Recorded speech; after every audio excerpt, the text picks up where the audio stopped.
Welcome back to rheumatoidsolutions.com. Today we're going to be talking about feet and ankle mobility and strengthening exercises.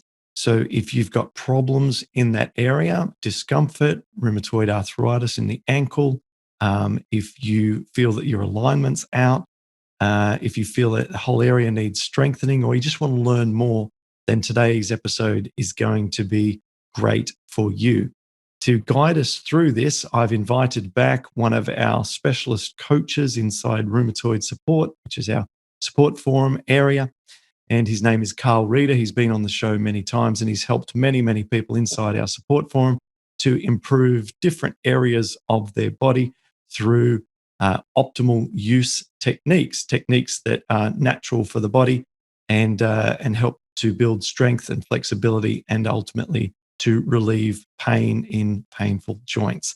So, Carl, welcome back. Clint, so good to be back. And I was just, as we're chatting, just recovering from COVID. So, very good to be back and joining you guys. And nice to be able to talk again. Oh, yeah, I'm sure. And thank you for doing this. We were scheduled for last week. And you said, look, I just need another week for just to be able to do this professionally. And before we get into all of the stuff that we've got planned today, I think it would be interesting for viewers and for listeners just to hear about your experience. I drew the metaphor before we got started here that, if someone like The Rock, Dwayne Johnson, can fall susceptible and contract COVID, and his whole family had COVID and affected him a lot. It just shows that no one is immune to this naturally. And you being a health and fitness and strength coach, and it just goes to show that we're all exposed and we all got to be careful. So, tell us what your experience was like, and how you feel that you got this, and how it affected you and your family.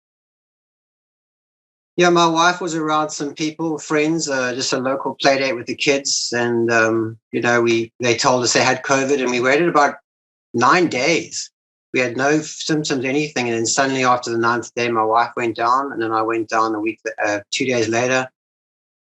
Really bad flu, lots of headaches. My wife struggled with her breathing, which is not a fun thing to go through. We haven't been vaccinated yet. It hasn't got out to our level yet. So, just very, very weak, very, very tired. You'll notice in my talking, I'll be talking less passionately this time. But, just even like walking like 1 mile, you've finished. You have to come home and sleep. And even now after this interview, I might go lie down for a half an hour and just rest. It's pretty hectic. Yeah, well, obviously very sorry to hear that you went through that. And around the world, so many people have been through similar situations, and thankfully, you're on the other side, and you're going to have a full recovery, and everyone's in the family is healthy. So that's the main thing. And again, thanks for being so good and still being here to share. And must be good to be able to do something productive and useful after feeling probably not many of those sort of feelings over the last couple of weeks. It's just such a challenge of the family. My kids had it as well. So you got no support because you've got no one wants to can be around you. So it's 2 weeks. We had it for 2 weeks. So it's pretty, so it's a real mind game of more than anything. You're just mentally having to stay strong. And now just slowly getting back to life and back to exercises. And I know that's quite relevant with the ankle and feet because it's something that also takes time to deal with, foot pain. So it's really tested my patience, if anything. I'm sure. Well, let's move into that part of our conversation.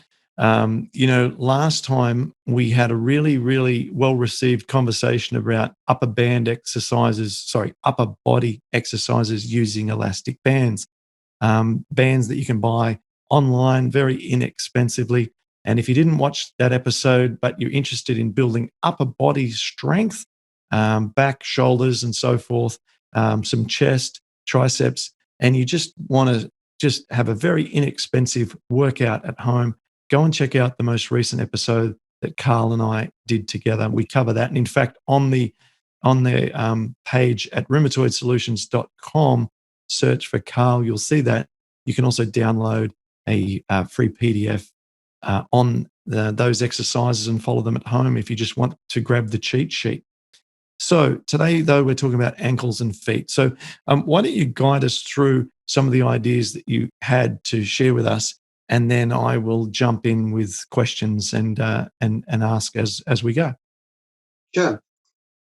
Well, it's quite popular for a lot of people to have struggle with their feet and their ankles, and they've been advised to do ankle exercises. So there's usually three camps of people or groups. There's those that do the ankle exercises and hate them and feel worse afterwards. And there's those that do them and actually really benefit and feel great, and it's a great way to maintain their feet. And there's another group that I work with a lot. Well, I work with all groups, but are quite popular, are the group that don't do any ankle exercises and feel do core and squats and sort of whole body exercise, and ankles feel better. So you have to know where you are, what camp you're in, and what your experience is. But just it's important to be aware that it's the ankle is very complex. 22 bones, 33 joints, and over 100 soft tissues, tendons, muscles, and ligaments. So it's very complex. Can I just clarify there that you said that a lot of the time when your clients, through working on the upper parts of their leg, actually experience improvements to their ankles? Absolutely. I just have a client now in the US who we're working with, and she had some sore ankles, and her main thing to me was, please help me with my core and her back. And so we started doing core exercises, and I asked her recently, how are the ankles doing? And she said, actually really good. I just haven't had any pain. And I haven't done any ankle exercises with her. So the ankle is very susceptible to posture, so any postural changes, and obviously weight gain is a problem as well. But if you can improve your posture even slightly, it has a huge effect because of gravity. And it's the foundation of your body. So any changes in the posture goes down to the ankle, yeah.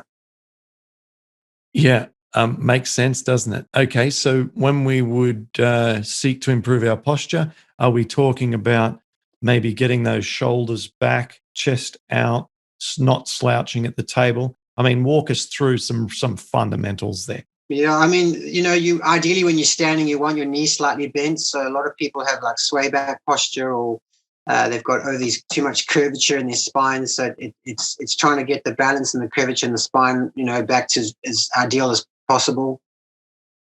Soft knees, and as you said, getting the shoulders not too hunched forward in a good alignment. It all sort of impacts directly on the ankle. Then obviously if you've got pain, if you've got back pain or you've got knee problems, there's a lot of compensations which shift weight to, so the foot, you start getting too much weight on one side of the body. So I see often people say when they stand, 80% of their weight's on the one side, so the ankle's just taking pretty much, you've just shifted all the load onto one ankle, so that's a big problem. Fantastic. Yeah, of course. I can certainly attest to issues that arrive with the ankle when you don't have a nice balanced weight between both legs. I used to have an unbelievably swollen, inflamed left knee. I was for years with inflammation, limping awfully. I mean, people would look at me and think, how come that guy's not in the emergency room with the amount of pain and discomfort that I would get around with? And then for subsequent years, many, many years of just having bad osteoarthritis in that knee, and sometimes favoring it, perhaps going up and down stairs and so forth. But as a result of that, I don't have inflammation in the left ankle, but it rolls in a lot. Like the left ankle is more rolled in than what my right ankle is, which looks completely normal. So that sounds like a consequence of the upper body area having problems like we've been discussing. It's we have to look at what we call the lower limb biomechanics. It's the whole leg, and mainly your glutes, your buttocks muscles, and your hamstrings is the key to stopping what we call the over rotating of the lower body, internally rotating. So we'll touch on that later if we get onto balance exercises. But a big thing is, which is really important for listeners to hear, is the you want to reduce what's called neural tension, tension in the nervous system. And that's what that does is it's just basically from pain or from stress. It causes the calf muscles to overwork. So when you talk to most people, they're always saying they want to do calf stretches or some sort of calf exercises. But it's you want to get the glutes and the hamstrings to do most of your work when you're balancing and not the calf muscles. And so a lot of people doing balance exercises, they overwork their calf muscles. So I'm just going to slow down my talking. But anyway, the key thing here is the big problem is the calf stretch that people do. They put their leg behind them to stretch the calf muscles, and it actually causes an overpronation in the ankle. So you'll notice when you do the calf stretch, your whole ankle collapses to try to stretch your calf muscles. And it actually can really compromise the ankle, especially if someone like you is saying you're prone to that internal rotation. Okay. All right. Good. So we've learnt so far that posture, both the sort of in the forward plane, the chest out, back, shoulders back, all this is really important. And we want to also have soft knees when we're standing up. We want to keep our weight balanced as much as possible. So we've learnt that, and we've learnt that the ankles are susceptible to all these things, limping, balance, and so forth. Everything that happens in the upper part of the body can Correct. play a big impact on how the ankles end up. So let's talk about what we can do then, both through the upper body, strengthening, stretching, as well as through the actual part that we're worried about itself, which is the ankle and the foot. Well, I think if we start with the most important thing, the ankle loves when you do what we call just breathing exercises. It's one of the biggest secrets is just letting go of tension. So taking that whether if it's meditation or deep breathing, just letting go of tension. So important because it's that wiring, like the nervous system that affects the ankle. And then you've got whenever you do ankle mobility exercises, you always want to have it with your leg bent. So a lot of people do the alphabet or they do ankle rotations. You always want to make sure your leg is bent. Never do it with the leg straight in front of you because that puts tension on the nervous system. And then a thing we've talked about often in our podcast is just learning how to squat properly, because if you squat incorrectly, if it's getting up and down from a toilet, a chair, your knee goes too far forwards and you compress the ankle joint, which then promotes that whole fallen arch, overpronating. So simply just learning how to squat properly, which I've been doing with my clients a lot now, it has a profound effect on not only the ankle, but your whole body. Yeah. Now, let's just pause there and talk about the squat. The one that you've shown me in the past inside our forum is basically putting an object behind you so that your buttocks can come down to touch a certain point. In the gym, a lot of the heavy lifters call it a box squat. But in this instance, the box, in inverted commas, is quite high to begin with, right? So we want to put our arms out in front of us to create a counterbalance, weight in the heels, lean back and touch our bottom against something that's at first quite high and easy, and just do a whole bunch of them. And then with time, slowly lower the elevation so that we can get a bit deeper, correct? Correct. And the key thing is the knee must, a lot of the gym guys or in general will talk about not letting the knee go past the toes. But the key thing is you want your knee not to go past the midfoot. So if there's your foot, you want your knee to be in line with your, here, not in line with your toes, because that puts too much strain on the ankle joints. You get a compression in the ankle joints, and then that compromises the toes and the mechanics there. So weight in the heels is fine in the beginning, but you do want to try and get your weight more in the midfoot when you're squatting as well, because when you put your weight in the heel for beginners, which I do teach, it activates the glutes, the buttocks muscles. But eventually you want to try to get your weight even distributed. We talk about a grounded feeling, like some of my clients will say they feel anchored. That's that feeling. Then you can push through the whole foot. Otherwise, putting too much pressure on the heel can, over the long term, is not functional. Okay. Yep. Wonderful. All right. So we what is the next step, or what is another tip? Yeah. So with that calf stretch, because a lot of people's calves are tight, is you can get on the side of a step or some telephone books or whatever, and just stand and then just drop down slowly, and you'll get your calf stretch, as opposed to putting it behind you and reaching back and trying to stretch out the calf muscle. Okay. So would you say that your body needs to be more vertical than leaning forward?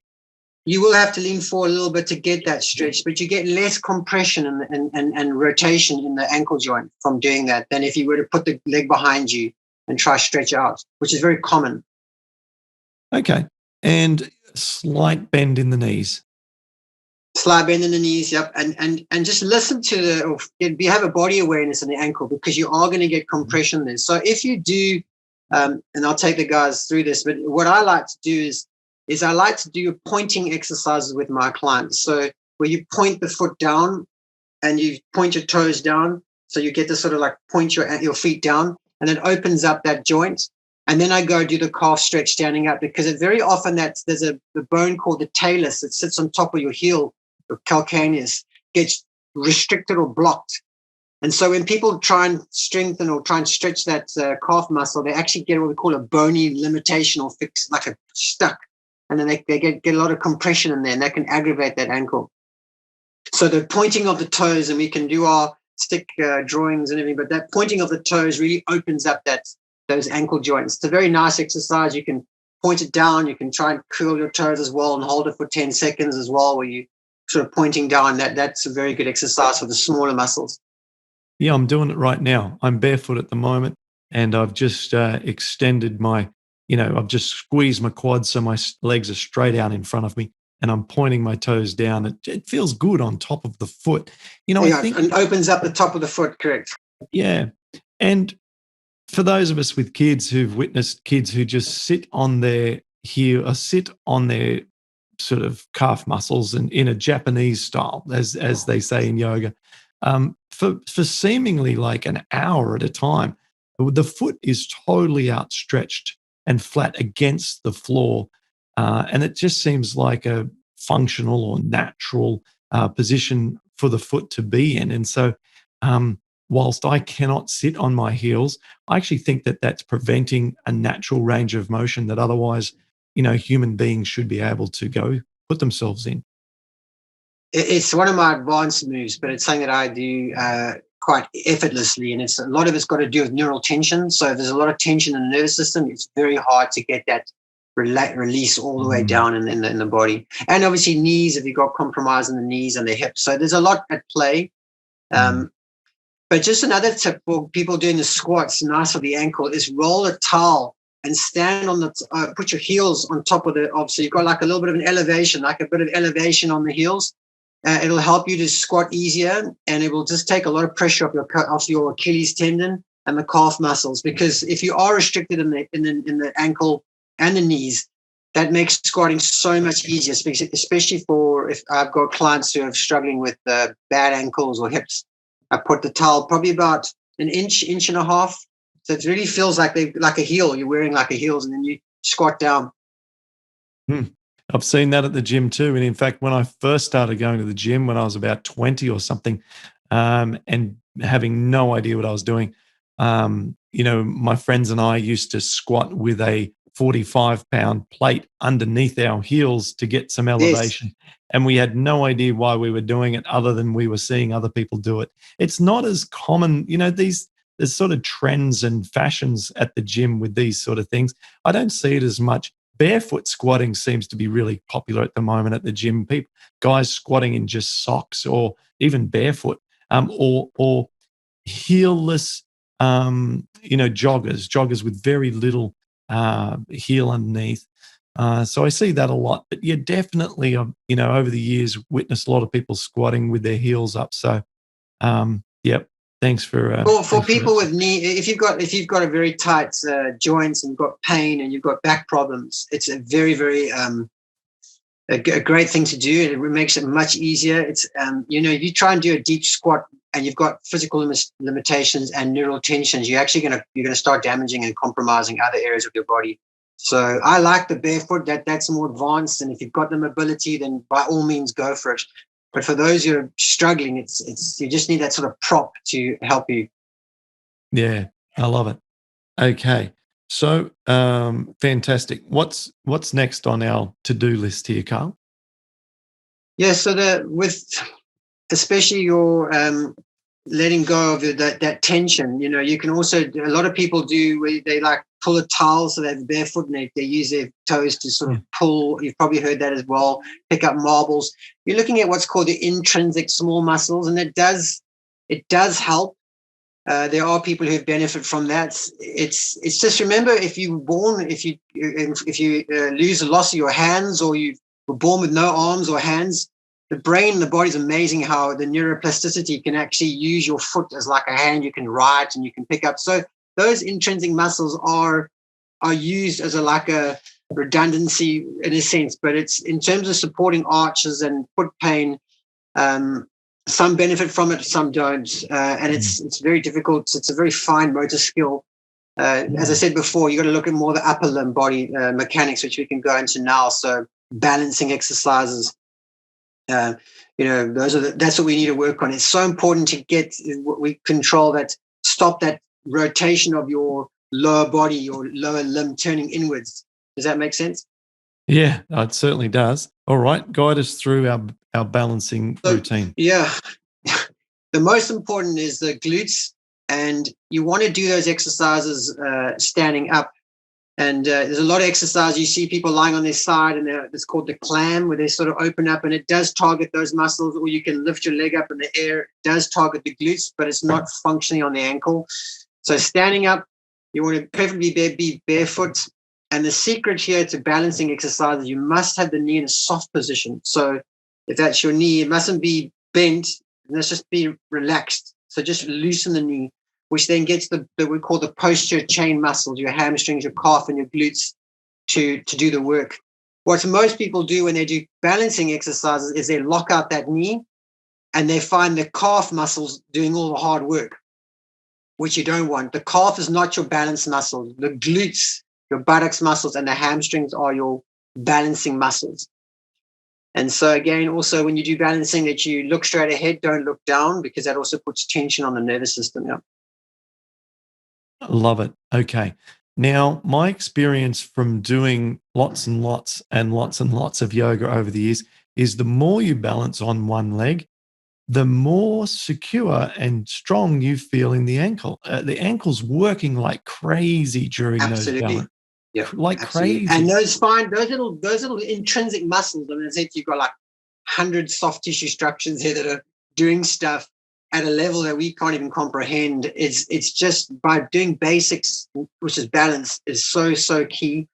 I'll be cautious to advise the listeners. It depends where you are in your journey, but to be careful of wobble boards, because you might want to stand on a towel, but if you get too much wobbling action, you actually can really be in a lot of pain. It can really be too quick, and run the risk of twisting your ankle as well. I find that puts quite a lot of strain on people's ligaments. So I'm quite reluctant. I'm very cautious when it comes to, especially with clients in pain, to be careful to jump them onto a wobble board or like a soft mat. A yoga mat you can try, because that's quite nice. It gives you not too much, like, but these, you buy those Eric's mats, it can cause a lot of pain. Yeah, those wobble boards, a bit too beyond what we're trying to achieve. So it goes without saying, I think, that we're trying to talk about standing on one leg here. We've talked about balancing, but we haven't really spelt out that we're talking about getting on one leg, slightly bent knee. Correct. Maybe, we've got to look straight ahead and really concentrate on trying to hold a balance. I imagine that at first it's okay to reach out and maybe even put one finger on a chair in front of you if balancing on one leg's just a little challenging, before you be able to advance on to no support. Yep, very good. And the key is to focus on the knee and not the ankle. So quite a lot of people, and I coach them online, is they try to, especially if they're struggling with that over rotating, is they try to go to the other extreme. They're on the outside of their feet, which you've got to be careful of. You've got to watch out from, and some people just do it because it's to avoid pain, but try to stay in a neutral position. So don't, try to find what that feels like, and then concentrate on your knee, because if you concentrate on your ankle, your brain goes to wherever you're given the instructions. So if you're trying to focus on the ankle, trying to be so much in that neutral position that the knee is shaking. If you can keep the knee in a good alignment, like straight, so not letting it go into towards drifting towards the internal midline, then the ankle naturally just stays in a neutral position. So it's a little subtle change, but it makes a big difference to focus on where the knee's doing rather than your ankle. Yeah, fantastic. That's a great tip.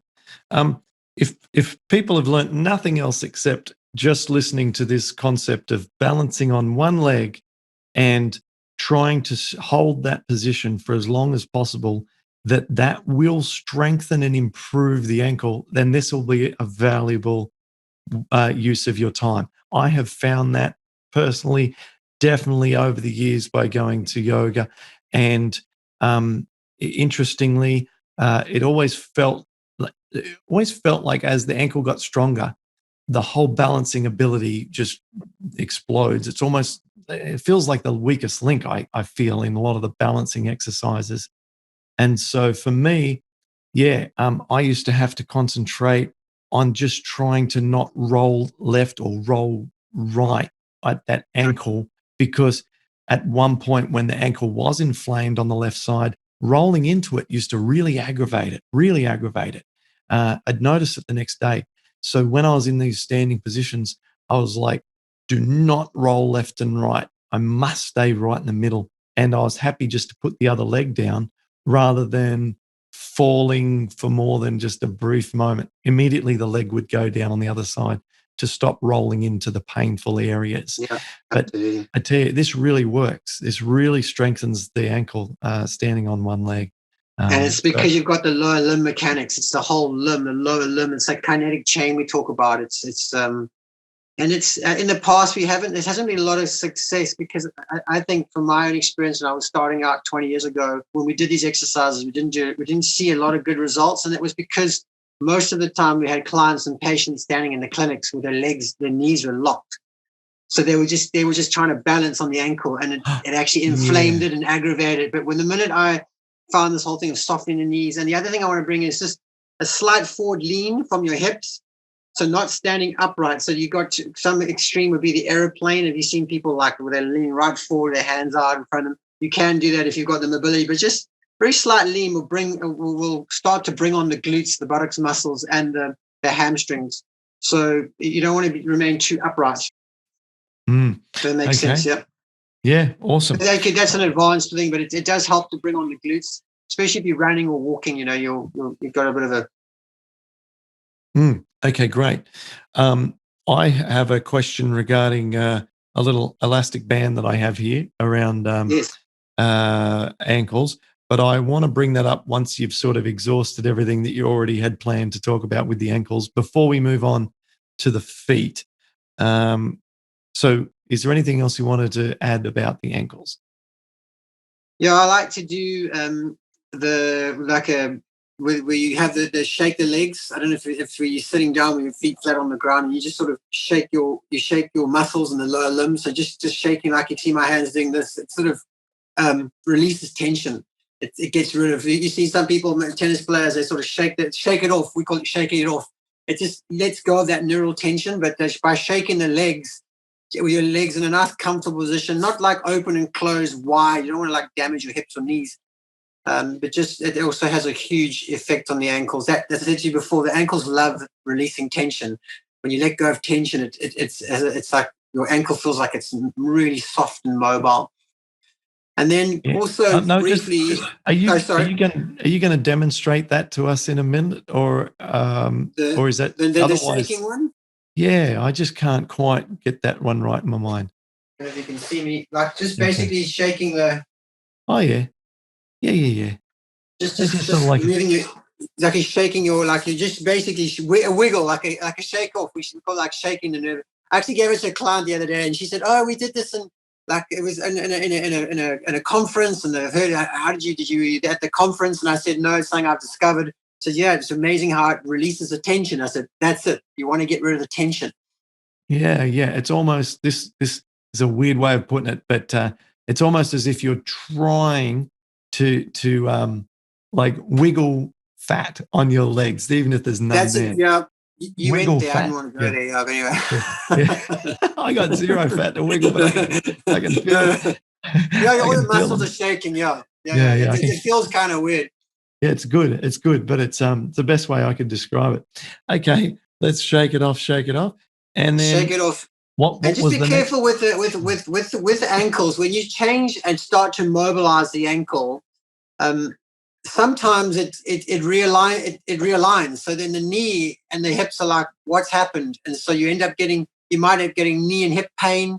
Sometimes the SI, which is the sacroiliac joint where your pelvis and the spine meet, it can get sore. So you just got to be careful with those things as well. Sometimes when I've overdone my ankle, I feel my knees are sore, and I'm like, why does that hurt? And then I go back and do a squat, and it's gone because I've been experimenting with my ankle, developing exercises. But I've definitely noticed in clients when you do too much ankle works, the knee is the next up the chain that sort of complains. Okay. All right. Anything else then before we talk about my band here? No, I'm happy with that. Yep. Look, Okay. it's the elephant in the room in a sense. It's, the weight loss is a big part as well. If you can lose weight, even small amounts, you need to reduce that load. Obviously, if you're bedridden, it's not easy, but just any sort of cardiovascular cycling or something that can just get a bit of, it's very important. Yeah. Okay. Great. Anyone doing Patterson program will find that if they're carrying excess pounds beforehand, they should find it fairly easy to shake it off. Shake it off. Yeah. Because we we have a lot of people who at first have a little bit of a weight issue and certainly find it easy to lose the excess pounds with their dietary adjustment. So that'll help their ankles, which is another bonus. So I've got for those people listening to this who aren't seeing, we've got a continuous loop, kind of massive rubber band, basically, that I've got here. You can get these online. These are also inexpensive. And you get a set of them and they come in different grades of challenge. The one I've got here, it's mostly a light one. Now, what I do is we talked about my left ankle having the overpronating, meaning that I'm rolling in towards the area between my feet. And what I've been doing recently that intuitively feels right, certainly doesn't give me any pain, is I just stand with my feet shoulder width apart and I just have this band wrapped around my ankles. And then I simply move my ankles, I roll my ankles out against the band. And what I find is that they feel good afterwards. It just feels like I'm doing something to counteract that evolution of I guess misalignment over the years. Do you think that that's going to be okay? Do you think it has promise to actually creating some positive changes? Yeah, certainly. And as long as you also have that soft knee position, because you don't want to be just doing too much in the ankle, but you'll be working a lot of the glutes and the hamstrings in that exercise. So we call it external rotators. So you got internal, external, and that's very, very important. Now, are you coming up on your toes and doing that as well, or are you just saying okay? But that might be an advance too as well. It's quite good to get up on the toes, but externally rotate as well. So you're kind of doing that action, which is what I work a lot on as well, especially for surfers and not your community, but for the athletes. It's also we get them to get that ankle mobility there. Yeah, great. Okay. Because the minute you get that overpronation, especially in balance sports, you lose your balance quickly. So we work on that a lot. So up and then to the outside. You watch ballets as well. They sort of tend to roll out onto their feet as well.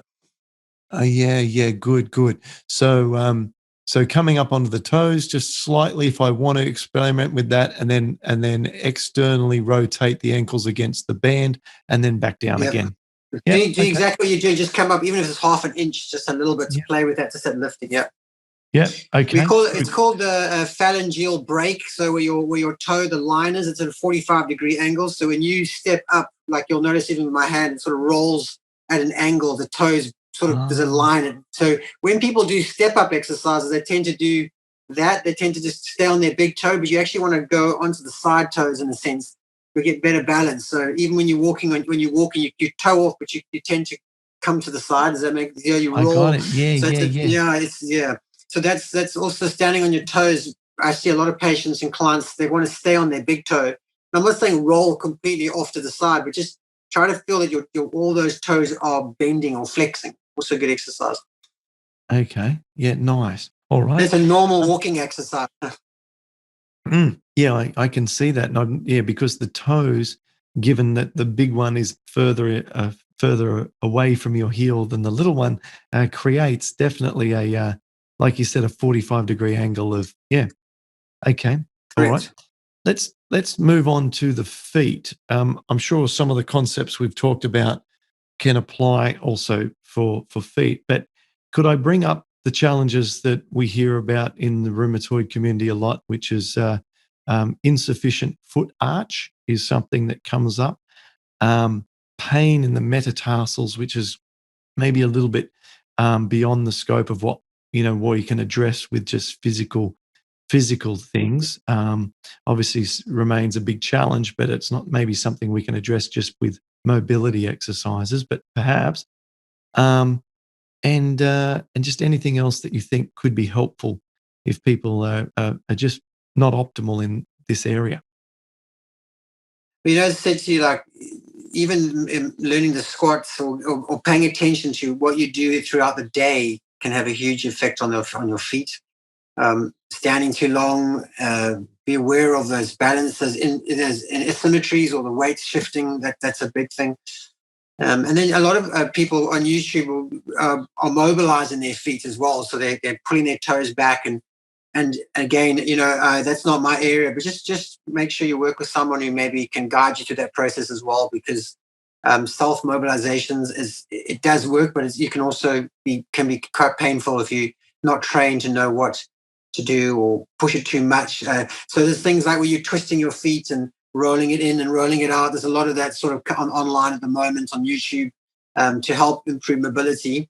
But again, just make sure you do that cautiously and see how you feel afterwards.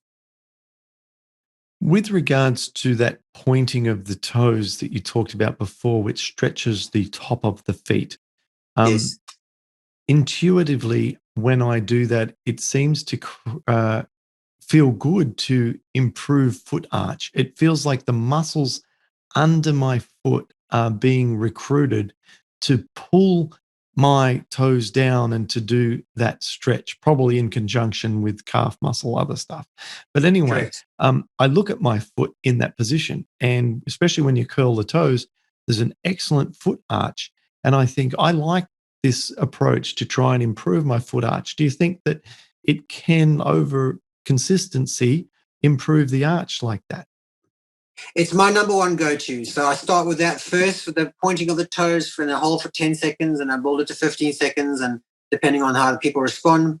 But I definitely see a once they start to then do the step ups as well, when they do that after developing that basic strength as a progression, then we do see slight changes. It takes time to improve the foot arch, but there's definitely benefits. People definitely respond to that pointing of the toes. It's a natural movement, and it really gets all those muscles, all the different flexor muscles engaged, like you said, you feel. So you're getting the strengthening of that of those muscles, plus you're getting that top part of your arch released. Mm, mm. When people sit down at a chair or just in general, their feet are often behind their knees. So they're not getting that mobility of the pointed. I mean, half an hour you're pointing your toes out, you're not getting that full range of motion. So that's why you also like it. Mm, mm, mm, mm. Okay. And what about my football team here in Australia is the Parramatta Eels, and one of the playmakers, he got injured in last year's finals, and I was reading the detail of the recovery therapy that he was given, because he came back to play in only 2 or 3 weeks after he did a major injury to his knee.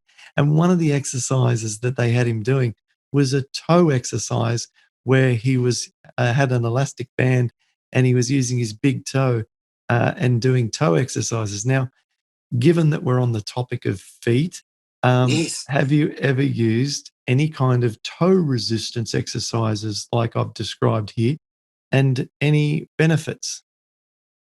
I haven't used bands, but I do get some of my patients who can do it to lift their big toes up, just it's very hard it's easy to spray your hands, but it's difficult to sort of Mm, spray your feet, your muscles, mm, unless you've mm. got some sort of gift or, or mobility. But it definitely, I find more the big toe, or maybe it's just lack of coordination. I don't know, but the big toe, definitely strengthening the big toe is important.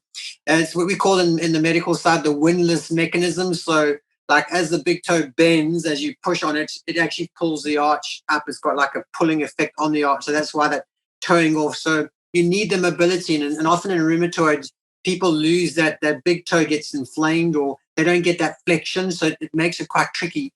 But yeah, just starting off with mobility exercises, just trying to move your big toe alone is enough of a resistance.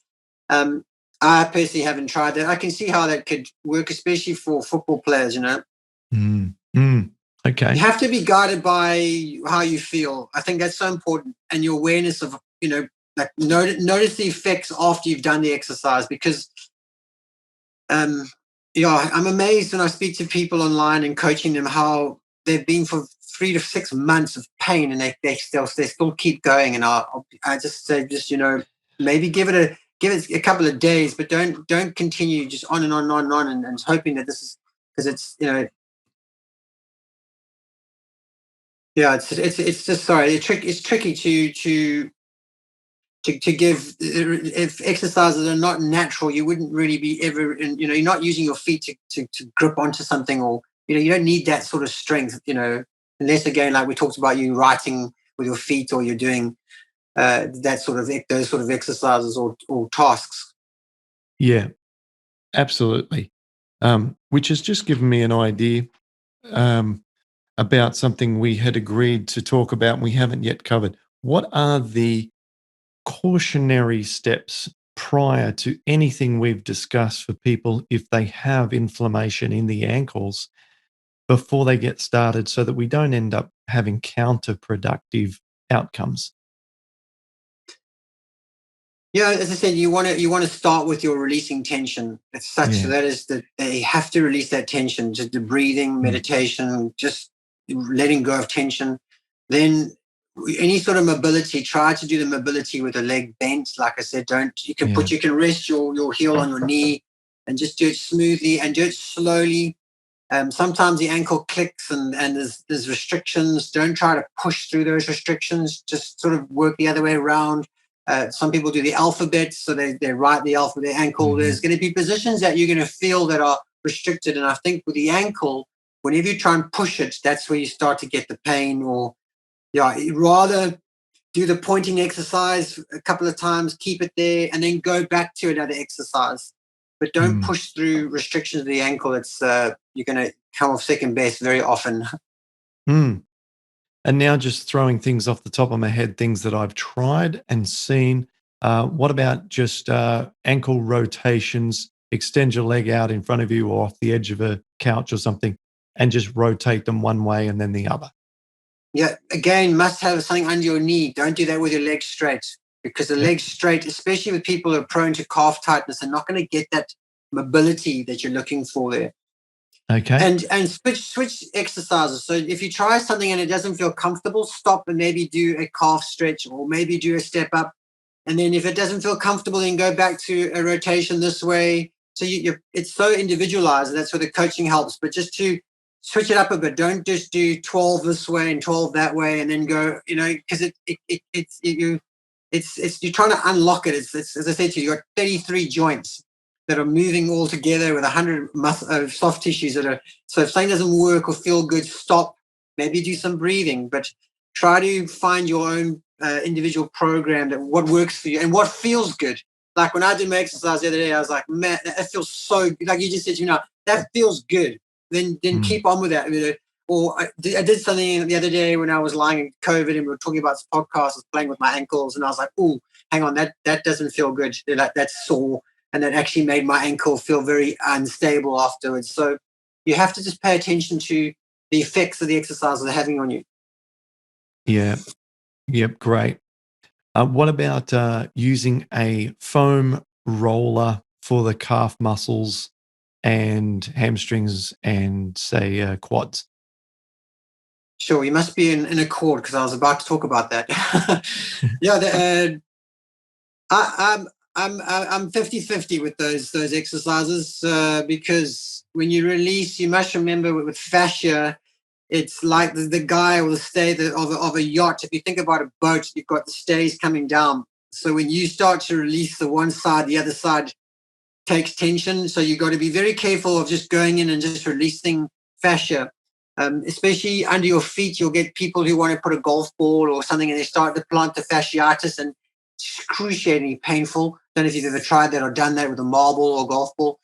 Some people swear by it, others haven't walked for 2 weeks afterwards. So it's. I would be to get to the foam roller. I would maybe do what I call a gentle foam rolling. I would be very careful to go and really try to release tension in the calf because it's just you might relieve the tension in the calf but cause problems down or up the chain other way. So I'm very cautious with those exercises. Yeah. Would we agree to say that if there's no consequences that are negative after giving it a gentle go, that in principle foam rolling's fine? In principle, yes. I think that what I do with my clients online is you must balance it with strengthening. So you've got Okay. to get to the muscles, why the fascia is tight in the first place. Very often because glutes, buttocks muscles, and hamstrings and your core are not strong enough. So whenever I give my clients that, I make sure, guys, we've got to do your strengthening because if you release it and you don't make those changes, then you're going to end up with it even becoming even tighter or weaker. Yeah. Mm. Mm. Love it. I've always talked about strengthening and stretching, but what I think the the triangle or the triad or whatever it might be is strengthening, Yeah. strengthening, stretching, and releasing, whether that be tension or the fascia. So you could bundle those together. So I think The there's work. Remember, the fascia always works with the muscles. Okay, it's the whole lining. It surrounds organs. Every part of our body is surrounded. But the key thing is that fascia always responds to the muscles. So if you have an atrophy or hypertrophy growing, it's a sock around the muscle. So if the muscle's tight, the fascia gets tight. So what happens is now if you go and release the tight fascia, but you haven't touched the muscles, the community there's a very intimate connection, but there's histamine, there's a lot of things going on there, but the inflammation plays a big role as well because you get the inflammation of the fascia first because you can't build muscle until you build the sock. So and you need to release the tight muscle to release the fascia. So people are foam rolling the fascia but they're not changing the strengthening or the mobility of the muscle underneath, so you get like a temporary feel good with the fascia stretching. That's why it's gone global. It feels so good to do that, but it's many cases people can end up in worse situation because they haven't dealt with the muscle underneath. It's very intimately connected. Sorry, that's getting very technical now, but yeah. no. I love that. So would you say that it actually provides a sense of not complacency, but something similar to that, which can then in turn actually um, be create a situation where the person is therefore less likely to actually continue to explore things that are more beneficial.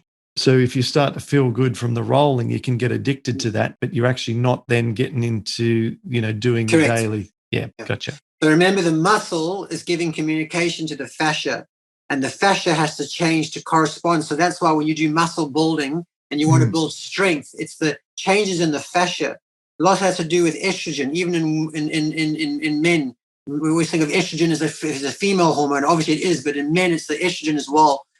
It's one of the reasons, just digressing a bit, why women in that time of the month, they often can feel very more flexible, especially in the feet because it has the estrogen in the plantar fascia. It's the receptors that Mm. actually help to strengthen and stretch your fascia, and the hormone relaxin as well. There's a lot going on there. But to get back to the point is you've got to address the muscle underneath before you. So if you're Mm. rolling out your hamstring fascia, but you're not doing any hamstring exercises or changing the way those hamstrings are, the order of the sequence and how the patterns, then you're gonna get a temporary feel good effect, but you're going to still end up with tighter fascia there because the muscles are not doing what they're supposed to do. Fantastic. All right, some great Great info here. Um, what haven't we covered that you'd like to touch upon? Sure. Well, as I said, I find that doing the ankle exercises are beneficial, but once we get people's posture and their glutes and their core working and just that basic core strength, it has such an effect on the posture, even those slight 1-2 degrees. How many people, like I gave the example, my client, even myself, have just felt my ankles become really loose and supple, and without even doing any calf exercises. Mm. So just to leave the people listening, just be aware of tension in your body, and the effect, just how core, we've heard it so often, strengthen your core, but it's amazing how that when that core is strong and the body is able to balance the pelvis and everything, how the ankles are very grateful. Yeah. Yeah. Okay. Um, and just while I was thinking, I wonder whether or not there's any comments you might have around walking. Is there a way that we should be walking? Should we walk with slightly toes out, or should our walk be feet that are perfectly parallel when they land? Should we heel strike? Are there any sort of absolute musts that we should be paying attention to with walking? Well, I think walking is the most underrated exercise we can do. It's so good. And then there's some tips on walking. You do obviously want to heel strike. If you're in pain, people are going to compensate. So just be aware of how maybe you don't, if the balls of your feet are sore, maybe when you toe off, you might be making compensations there, which can lead to back troubles. But smaller strides, try not to do too much uphill walking because that really overworks the calf muscles. It puts a lot of strain on the ankles. Be careful of like walking on the beach as well, like soft sand. There's too much mobility in the ankle can aggravate the ankles as well. Uh, but generally, you don't walk toes out. Toes out is for squats and deeper squats. You don't want to ever squat, in my opinion, with your feet straight. Whenever you do balancing exercises, so if you're standing on one leg, feet straight. If you're squatting, feet turned out slightly. When you're walking, preferably you want your feet to be facing. There's obviously a very slight, we talk about it, as your foot does turn a little bit, but you don't want to walk where you're trying to like a duck, Duck. that's Yeah. Okay. All right. Fantastic. Well, there's so much stuff that we've covered. I'm not going to go through and summarize all that from my notes because I think that we've had one of the reasons is because we've had quite a natural conversation where we've jumped here and jumped there a little bit with um, what we've covered. I hope that it's been really helpful for our audience. And you've got one more thing. just for the walking, like try not to squeeze muscles when it's very common at the moment for people to be walking bracing and squeezing in muscles. Just try to get away from that. I know there's a concept of trying to work your tummy muscles or your glutes, but try again, that adds tension to the body. So when you're walking and you've got everything stiff and rigid, trying to get your core strong, it doesn't help the ankles. Okay. All right. Thank you. Um, I just like to go over some of the real basics without going through my big list. I've created a long list here of all the things, the notes that I've taken throughout our conversation. We in sort of topic terms, we've got to work on our posture. We've got to work on relaxation. We have to work on building strength in the upper parts of the leg because the ankle is downstream and it's basically or reactionary to everything else that's going on upstairs. And just by doing that, can take a lot of ankle pain away.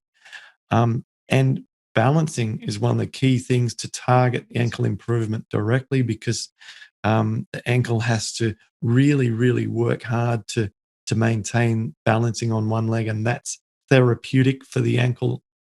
And then everything like all of the stuff at the ankle itself is hit and miss, and that's experimental for everyone. The rotationals, the Yeah, well flexing, said, yeah.